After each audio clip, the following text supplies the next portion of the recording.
गुरु प्यारी साथ संगत जियो, राधा स्वामी जी। बड़ी गहराई से मैं विचार करने जा रही हूँ।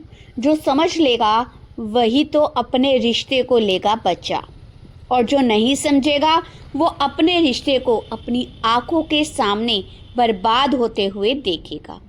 मुझे नहीं, तेरे साथ रहना, क्योंकि तेरी मेरी सोच तो मिलती नहीं।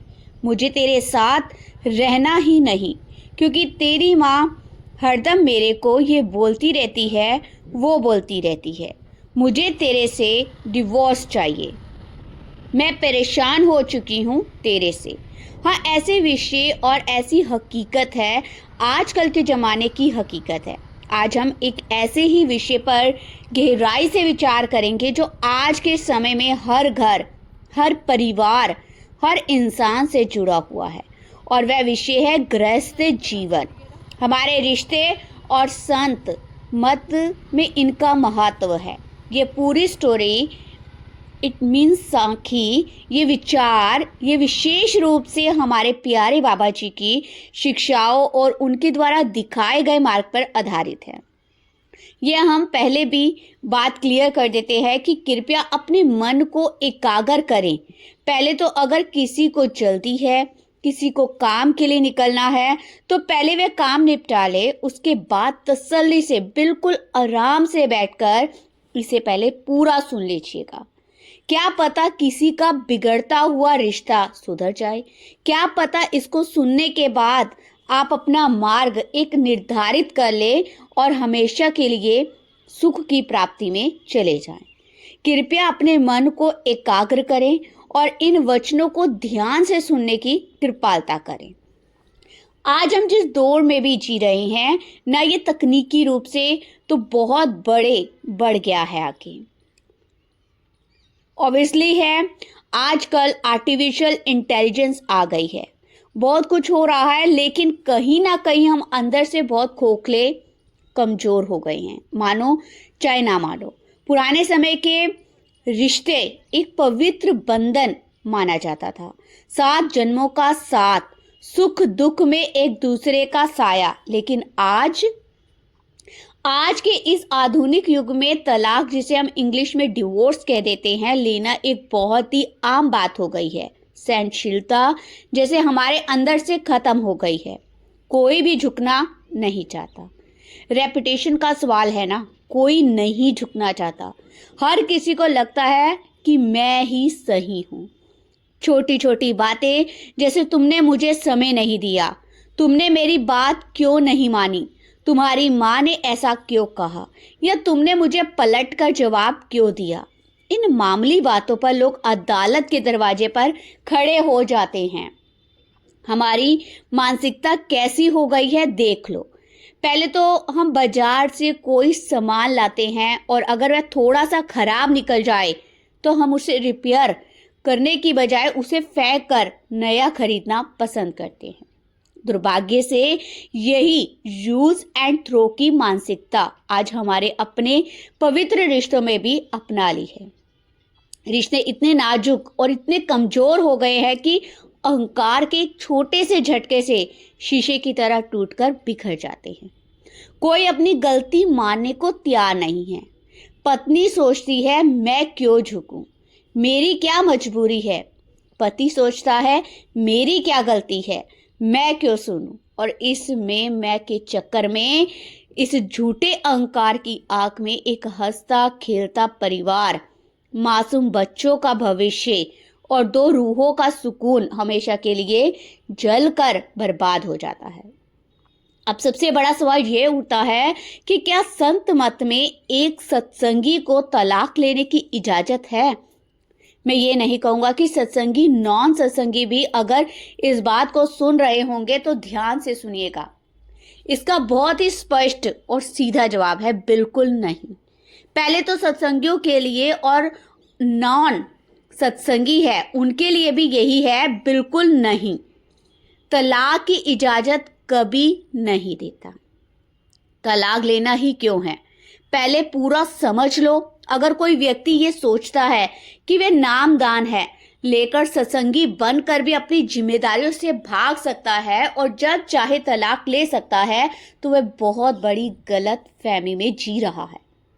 और जो नॉन सत्संगी है वह भी इस बात को ध्यान में रखे कि आपका जो कुछ नहीं जाएगा, हंसता खेलता परिवार एक बर्बाद हो जाएगा, कोर्ट कचहरी के चक्कर में लगेंगे, फायदा कुछ नहीं होगा। अब अगर हम सत्संगियों की बात करें तो हम अपने टॉपिक पर सवाल वापस आते हैं। डेरा ब्यास में हजूर बाबा जी हमेशा फरमाते हैं कि कोई ऐसी जादुई छड़ी नहीं है जो आपकी संसारिक समस्याओं को एक पल में गायब कर दे। एक तो जीवन जीने की कला है। हम डेरे जाते हैं, बाबा जी के दर्शन करते हैं, नामदान की महान बख्शीश लेते हैं। ये सब आखिर किस लिए? सिर्फ आंखें बंद करके बैठने के लिए नहीं, बल्कि इसलिए ताकि हम यह सीख सके कि इस दुनिया में, इस समाज में और अपने परिवार में कैसे एक आदर्श इंसान बनकर जीना है। सत्संग हमें सिखाता है कि कैसे अपने अंदर की बुराइयों को, जैसे काम, क्रोध, लोभ, मोह और विशेष रूप से अहंकार को खत्म करना है। कैसे हमें एक अच्छा इंसान बनना है, एक अच्छा पति, एक अच्छी पत्नी, एक अच्छा पिता और एक अच्छा बेटा या बेटी बनना है। अच्छा, जरा सोचिए, जो इंसान अपने ही घर में अपने जीवन साथी के साथ प्यार से नहीं रह सकता, जिसमें दूसरों को बर्दाश्त करने की क्षमता ही नहीं है, वे परमार्थ के उस कठिन रास्ते पर क्या खाक आगे बढ़ेगा, जहाँ सब कुछ ही त्यागना पड़ता है। प्रेमियों को बाबा जी अक्सर सत्संग में समझाते हैं कि ये जो हमें माता पिता, भाई बहन, पति या पत्नी मिलते हैं, ये कोई इत्तेफाक या कोइंसिडेंस नहीं है।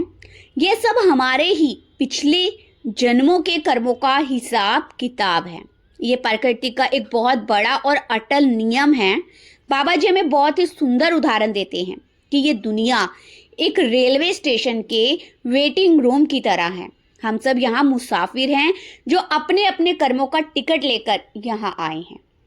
ट्रेन का इंतजार करते हुए वेटिंग रूम में कोई हमारे पास आकर बैठता है तो कोई चला जाता है। इसी तरह हमारी जिंदगी में जो लोग आते हैं वे सब कर्मों के लेन देन के कारण आते हैं। समझ गए? पति का जो रिश्ता है वे इंसान के जीवन का सबसे गहरा कर्मों का लेन देन है। अगर आपने जीवन साथी का स्वभाव आपके अनुकूल नहीं है या आपके बीच हमेशा कलेश रहता है, तो इसका मतलब यह है कि पिछले किसी जन्म में आपने उन्हें दुख दिया था और अब वह कर्जा आपको इस जन्म में चुकाना है। अगर हम तलाक लेकर उस रिश्ते से भागते हैं, ध्यान से सुना, अगर हम तलाक लेकर उस रिश्ते से भागते हैं तो क्या हमारा कर्मों का हिसाब किताब खत्म हो जाएगा? क्या हमारी फाइल बंद हो जाएगी? अरे बिल्कुल नहीं। बाबा जी समझाते हैं कि अगर आप एक जगह से भागोगे तो प्रकृति आपको दूसरी जगह किसी दूसरे रिश्ते में या किसी और रूप में उसी परिस्थिति में लाकर खड़ा कर देगी, जब तक आप उस दुख को, उस कलेश को हंसकर या रोकर भोग नहीं लेते। आपका खाता साफ नहीं होगा। इसलिए समझदारी इसी में है कि जो हिसाब किताब सदगुरु ने हमारे सामने रखा है उसे इसी जन्म में इसी रिश्ते में रहकर भजन सिमरन के बल पर खुशी खुशी चुका लिया जाए। भागने से मंजिल नहीं मिलती, डट कर सामना करने से मिलती है। तो आइए अब इस सारे विषय की गहराई को एक साखी के माध्यम से समझते हैं, जिससे हमें पता चलेगा कि हमारे सतगुरु हमारे पारिवारिक जीवन के बारे में क्या क्या सोचते हैं। एक बार एक सत्संगी जोड़ा डेरे में बाबा जी के दर्शनों के लिए आया। दोनों ही बहुत ही पढ़े लिखे थे, अच्छे और संस्कारी परिवारों से संबंध रखते थे, लेकिन उनकी आपस में बिल्कुल नहीं बनती थी। बात इतनी बिगड़ चुकी थी कि दोनों ने आपस में तलाक लेने का पक्का मन बना लिया। अच्छा इत्तेफाक से पति की पर्ची निकली। वह माइक पर क्वेश्चन आंसर सेशन में बाबा जी के सामने आए। पति ने माइक पकड़कर बाबा जी से कहा, बाबा जी मेरी पत्नी भी यही संगत में बैठी है, हम दोनों के विचार बिल्कुल नहीं मिलते, हम एक ही छत के नीचे रहते हैं लेकिन घर में रोज नरक जैसा माहौल रहता है, हम दोनों अलग होना चाहते हैं ताकि शांति से जी सके, क्या हमें तलाक लेने की इजाजत है? उस वक्त बाबा जी ने बड़े ही प्रेम, करुणा और गहराई से उसे देखा। पूरे पंडाल में लाखों की संगत एकदम पिन ड्रॉप साइलेंस, एकदम शांत। जैसा कि आपको पता ही है, इस बड़ा गंभीर विषय है और इस विषय को सुनने के लिए संगत बड़ी बेसब्री से जवाब का इंतजार कर रही थी। बाबा जी मुस्कुराए और बड़े ही मीठे लहजे में उन्होंने उस पति से पूछा, बेटा देखो, जब तुम्हारी शादी हुई थी तब तुम दोनों में बहुत प्यार था, तब तुम्हें एक दूसरे में सब कुछ अच्छा लगता था, फिर अब अचानक ऐसा क्या हो गया? माइक पर खड़े पति ने कहा, बाबा जी उसमें बहुत कमियां है, वह मेरी बात बिल्कुल नहीं समझती, मेरी भावनाओं की कदर नहीं करती, मुझे घर में इज्जत नहीं देती। तब बाबा जी ने पता है क्या जवाब दिया? वह सिर्फ उस पति या उसकी पत्नी के लिए नहीं था, बल्कि पंडाल में बैठी लाखों की संगत और जो आप सुन रहे हैं इस विषय को, आपके लिए भी एक बड़ा सबक है। बाबा जी ने बहुत ही मीठे शब्दों में फरमाया, बेटा इस दुनिया में कौन मुकम्मल यानी परफेक्ट है? कमियां तो हम सब में हैं, मुकम्मल तो सिर्फ एक परमात्मा है। जब हम शीशे के सामने खड़े होकर अपनी कमियों के साथ खुद को बर्दाश्त कर लेते हैं, क्या जवाब था? अपने में कितनी बुराइयां हैं? बाबा जी ने कहा, न अपनी कमियों को अगर हम बर्दाश्त कर लेते हैं तो हम दूसरे इंसान को उसकी कमियों के साथ बर्दाश्त क्यों नहीं कर सकते?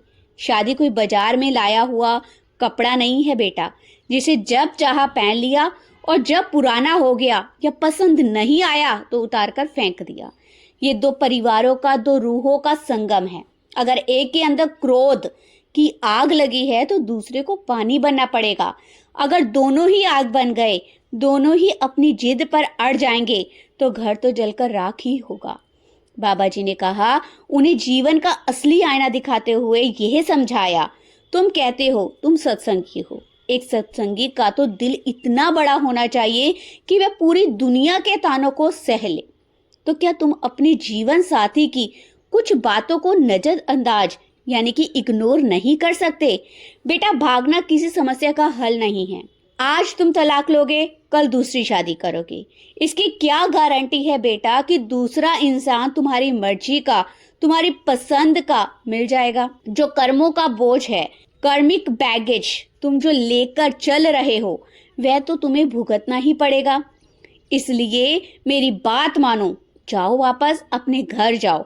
आज से एक दूसरे की कमियां देखने की बजाय एक दूसरे की अच्छाइयों को देखना शुरू करो। बेटा अपने अंदर पल रहे अहंकार को खत्म करो और अपना कीमती समय भजन सिमरन में दो। बेटा याद रखना, जहाँ भजन सिमरन होता है ना, जहाँ मालिक का नाम जपा जाता है, वहाँ क्लेश कभी टिक ही नहीं सकता। तो प्रेमियों, बाबा जी के उन रूहानी वचनों का, उस दर्द भरी नसीहत का उस जोड़े पर ऐसा गहरा असर हुआ कि उनकी आंखों से आंसू की धारा बहने लगी।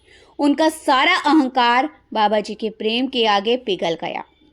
उन्होंने उसी वक्त बाबा जी से माफी मांगी और अपना तलाक का फैसला हमेशा के लिए बदल दिया। आज वह जोड़ा खुशी खुशी, प्रेमियों जी, खुशी खुशी अपना जीवन बिता रहा है, एक दूसरे का सम्मान करता है, सेवा में लगा हुआ है। यह है हमारे सदगुरु के वचनों की ताकत, यह है उनके प्रेम का असर। तो प्रेमियों, अगर कोई सत्संगी नाम लेकर, डेरे का आसरा लेकर भी तलाक की नौबत तक पहुंचता है तो वह सीधा सीधा इस बात का सबूत है कि उसके भजन सिमरन में भारी कमी है। कहीं ना कहीं उसका जुड़ाव सदगुरु से कमजोर पड़ गया है। जरा सोचिए, सिमरन हमारे अंदर आखिर करता क्या है? सिमरन हमारे दिमाग को शांत करता है, हमारी सहन शक्ति को बढ़ाता है, हमारे सबसे बड़े दुश्मन हमारे अहंकार को टुकड़े टुकड़े कर देता है। जब हम 2.5 घंटे रोज सुबह उठकर उस मालिक के आगे बैठते हैं, ध्यान लगाते हैं, तो हमें अपनी खुद की औकात समझ में आने लगती है। हमें दूसरों की नहीं बल्कि अपनी गलतियां दिखनी शुरू हो जाती है। और जिस इंसान को अपनी गलतियां दिखनी शुरू हो जाए वह इंसान फिर कभी दूसरों पर उंगली नहीं उठाता, वह झुकना सीख जाता है। समस्या यानी प्रॉब्लम तो हर इंसान की जिंदगी में आती है। बाबा जी हमेशा कहते हैं कि जब तक इस शरीर में सांस चल रही है तब तक कोई तकलीफ, कोई प्रॉब्लम, कोई ना कोई बीमारी या परेशानी तो रहेगी। यह मौत का लोक है, ये दुखों का घर है। यहाँ 100% सुख कैसे मिल सकता है? लेकिन एक आम इंसान और एक सत्संगी में यही तो फर्क होता है। आम इंसान समस्या को देखकर रोता है, घबराता है, भागने का रास्ता यानी तलाक ढूंढता है, जबकि एक सत्संगी उन्हीं समस्याओं के बीच चट्टान की तरह खड़ा होकर अपने गुरु को याद करता है, मालिक का भाणा, विल ऑफ गॉड मानता है और उस समस्या का सल्यूशन निकालता है। हमें अपनी संसारिक जिम्मेदारियों को गहराई से समझना चाहिए। विवाह सिर्फ दो शरीरों को या दो लोगों का जुड़ाव नहीं है, बल्कि ये दो परिवारों का, दो अलग अलग संस्कृतियों का जुड़ाव है। जब पति अलग होने का फैसला करते हैं तो सबसे ज्यादा नुकसान उन मासूम बच्चों का होता है। प्रेमियों जिनका कोई दोष ही नहीं होता, बच्चों का मानसिक विकास रुक जाता है। प्रेमियों वे अंदर से पूरी तरह से टूट जाते हैं। समाज में वे खुद को अकेला महसूस करते हैं। एक सत्संगी माता पिता को ये क्या शोभा देता है कि वे अपने थोड़े से अहंकार की संतुष्टि के लिए, अपनी झूठी शान शौकत के लिए अपने ही बच्चों की जिंदगी और उनका भविष्य बर्बाद कर दें? बिल्कुल भी नहीं।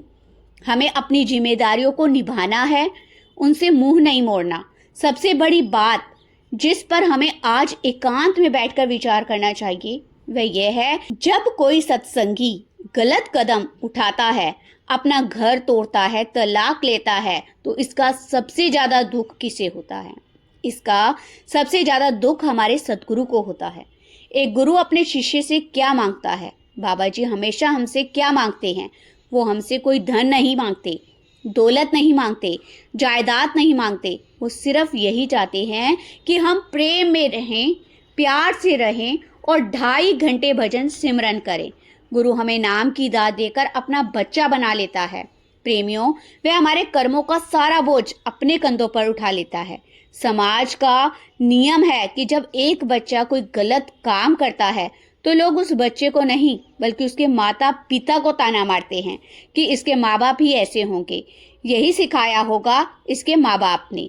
उसी तरह जब हम नाम दान लेकर भी लड़ते हैं, झगड़ते हैं, एक दूसरे पर कीचड़ उछालते हैं, अदालतों के चक्कर काटते हैं, तो दुनिया वाले क्या कहते हैं? दुनिया वाले हम पर नहीं बल्कि सीधे डेरे पर या हमारे सद्गुरु पर उंगली उठाते हैं। क्या इनका बाबा जी यही सिखाता है? उठती है या नहीं? देखो उठती है उंगली। बड़े सत्संगी बनते हैं अपने आप को, ये तो डेरे जाते हैं, डेरे जाकर ऐसे ऐसे काम करते हैं, देखो इनकी हालत। तो प्रेमियों थोड़ी शर्म करो, अपने दिल पर हाथ रखकर सोचिए, क्या हम अपने गलत कर्मों से अपने सद्गुरु की निंदा का कारण बनना चाहते हैं?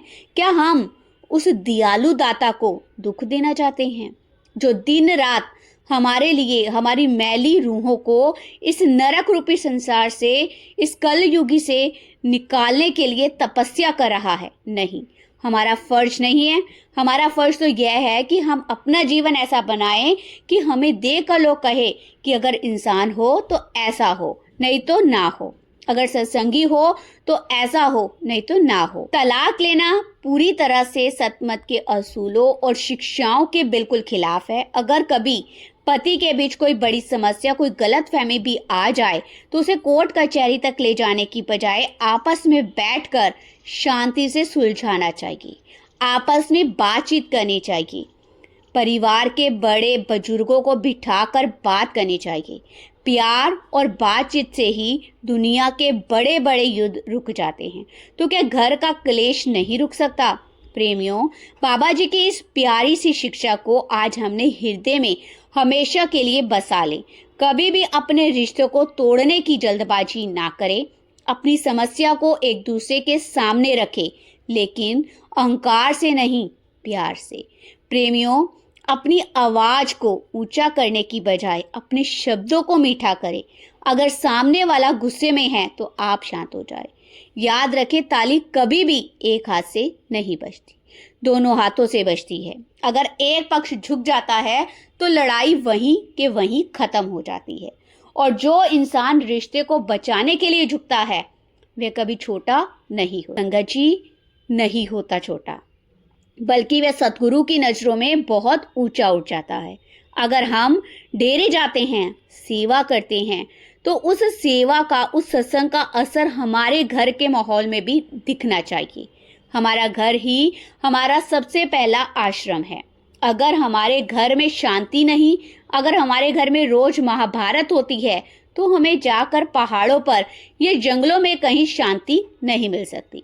तो आइए इस स्टोरी को माध्यम से हम सब मिलकर बाबा जी के पवित्र चरणों में यह सच्ची अरदास करें कि हे सच्चे पातशाह, हे दया के दाता, हम जीव बहुत कमजोर हैं। हमारे अंदर काम, क्रोध, अहंकार कूट कूट कर भरा हुआ है। आप हम पर मेहर करें, अपनी दया बख्शीश करें। हम पर, अपने जीवन साथी को, अपने परिवार को उसी रूप में स्वीकार कर सके जैसा आपने उन्हें बनाया है। हमारे अंदर इतनी सहनशीलता, इतना प्रेम दें कि हम एक दूसरे की कमियों को ढक कर और आपके बताए हुए मार्ग पर यानी भजन और सिमरन पर चलकर अपने इस मनुष्य जन्म को और अपने गृहस्थ जीवन को सफल बना सकें। अगर आपने अभी तक सतगुरु की इस प्यारी सी शिक्षा को अपने जीवन में नहीं उतारा तो कल का इंतजार ना करें, आज ही शुरुआत करें। अपने घरों को नफरत से नहीं, प्यार से स्वर्ग बनाएं। संगत जी, क्योंकि जिन घरों में सतगुरु का नाम जपा जाता है, जहाँ पति पत्नी प्यार और सम्मान के साथ रहते हैं, वहाँ किसी और मंदिर पे या गुरुद्वारे में जाने की जरूरत नहीं होती। वहाँ साक्षात सतगुरु का वास होता है। प्रेमियों, इतने लंबे समय तक विचार करते हुए, साखी सुनाते हुए मुझसे कोई भूल चूक या कोई ऊंचा लफ्ज बोला गया हो तो मैं माफी मांगती हूँ आपसे। कोई हमें, क्योंकि हमें सिखाया ही यही गया है कि हमें झुकना है। वह बख्शिनहार है, हम पुल्लनहार हैं। मुझे अपनी छोटी बहन समझकर माफ कीजिएगा। सतगुरु आप सब पर अपनी अपार कृपा बनाए रखे। आपके घरों में सुख, शांति और सिमरत की दात हमेशा परमात्मा बनाए रखे। तो सभी को प्यार भरी राधा स्वामी जी।